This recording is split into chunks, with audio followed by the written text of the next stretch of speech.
চিরদিনই তুমি যে আমার সিরিয়ালের আজকে পর্বে আমরা দেখব অপর্ণা তার মাকে বলে কি করেছে কি করেনি সেটা ভেবে লাভ নেই। এই চাকরিটা আমার প্রথম চাকরি ছিল। আমি আমার সবটুকু দিয়ে চাকরিটা করার চেষ্টা করতাম, কিন্তু সেই চাকরি এখন আমার কাছে বোঝার মতো লাগছে। অপর্ণার মা বলে, পরে আফসোস করবি না তো? মনে হবে না তো কোনো ভুল করলি?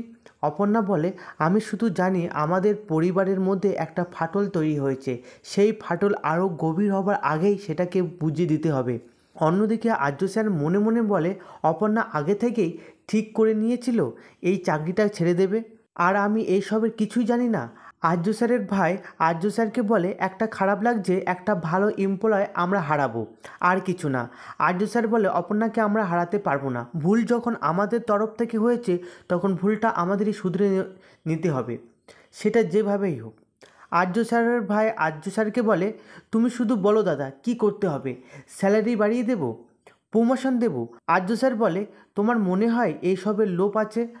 আর্যর ভাই বলে, তাহলে কিডন্যাপ করে আনি, ভয় দেখায় কোম্পানি জয়েন না করলে বিপদ হবে।